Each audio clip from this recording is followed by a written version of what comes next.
Այսօր կարծիքի տաղավարում հյուրընկալել ենք Հայաստանի Հանրապետական Կուսակցության երիտասարդական կազմակերպության անդամ Անահիտ Ալեքսանյանին։ Բարև ձեզ, Անահիտ։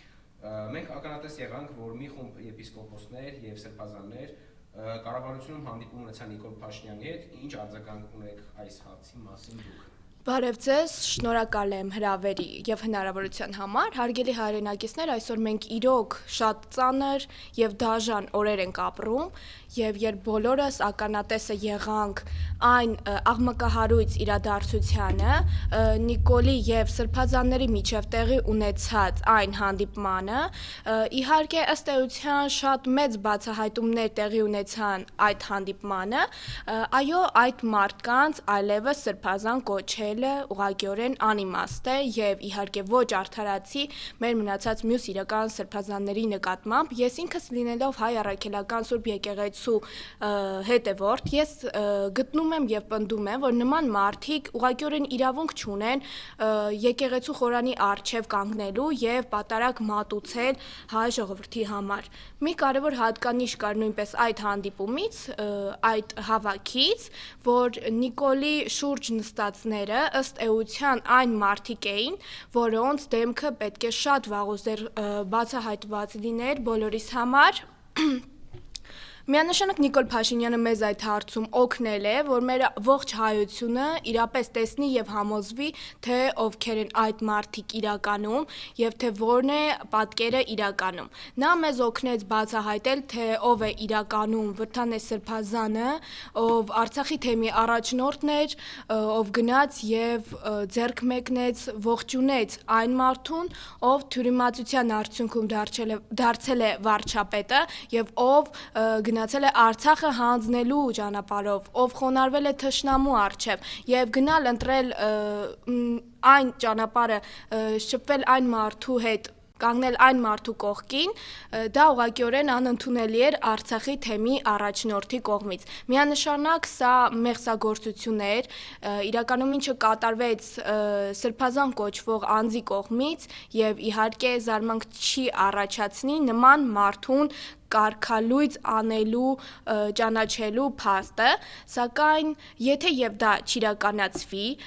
նրանք կարգալույծ չդառնան, գուցե զղջան իրենց արարքի համար եւ ներվեն, միևնույնն է, որ հանրության աչքերում այդ մարդիկ կոչված են լինելու կարգալույծ։ Հանրության աչքերում այդ մարդիկ մնալու են որպես սրբազաններ, որոնք անտեսել են անգամ այն փաստը, որ հենց այդ անձի, հենց Նիկոլ Փաշինյանի իշխանության ներքո է, որ իրենց հոգևոր եղբայրները դարձել են քաղբանտարկյալներ, ուստի եթե մարդիկ անձինք, ովքեր սեղմել են Նիկոլ Փաշինյանի ձեռքը, եթե հասկանային, թե ինչ է հոգևոր եղբայրը, նրանք կհասկանային, թե ինչ է հայրենիքը, նրանք կհասկանային, թե ինչ է հայրենիքը թշնամուն հանձնելը եւ նման մարդկանց սրբազան կոչելը միանշանակ մեղքին հավասար արարք է եւ նման մեղսագործները անգամ չեն կարող եղբայր կոչվել մեր մյուս սրբազանների համար։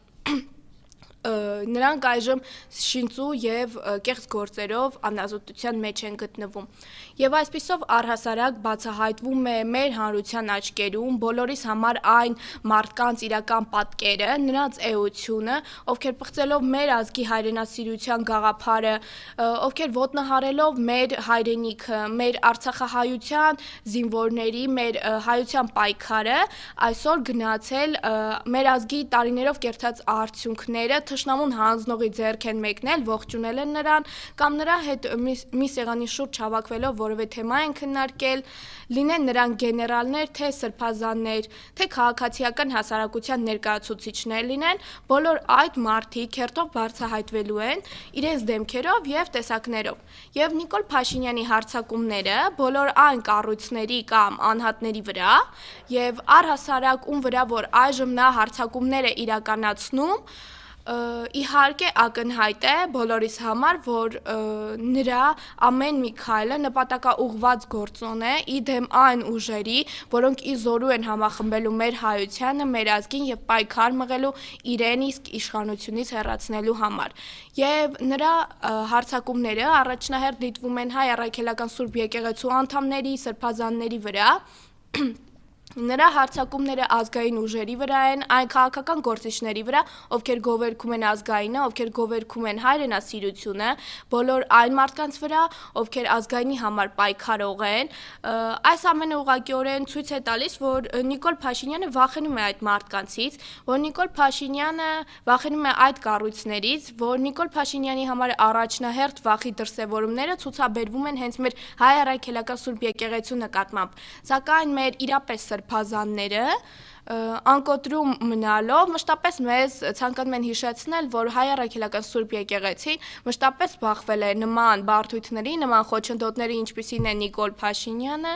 սակայն միևնույն է, որ մշտապես հաղթանակած դուրս է եկել նման իրավիճակներից եւ Նիկոլ Փաշինյանը եւ իր խղճուկ թիմը ոչինչ է հայ առաքելական Սուրբ եկեղեցուն եւ իր հետևորդներին հաղթելու համար։ Միանշանակ մենք բոլորս հնարավոր բոլոր ձևերով պետք է կանգնենք մեր հայ առաքելական Սուրբ եկեղեցու կողքին, այն անձանց կողքին, ովքեր չեն դավաճանել մեր եկեղեցին, ովքեր չեն միացել այն խմբակին, դավաճանական խմբակին, ովքեր առանց որևէ Աստծո նկատմամբ վախի զգացումի անցել են Նիկոլ Փաշինյանի խաղադաշտ։ Եվ մեր բոլորի պարտքը պետք է լինի անընդմեջ հիշեցնել այս ապիկարներին, որ հայությունը կանգնած է եւ կանգնելու է հայ առաքելական Սուրբ եկեղեցու կողքին եւ որ թույլ չենք տալու երբևէ որ օրվա ռեժիմը որևէ կերպ հարձակում իրագործի հայ առաքելական Սուրբ եկեղեցու նկատմամբ կամ նրա որևէ ներկայացուցչի վրա։ Միանշանակ մենք պետք է ամեն կերպ բարձրաձայնենք եւ ցույց տանք միջազգային հարթակներին, որ այս իշխանությունները սահմանադրական կարգն են տապալում, փորձելով ազդել եկեղեցու գործերին։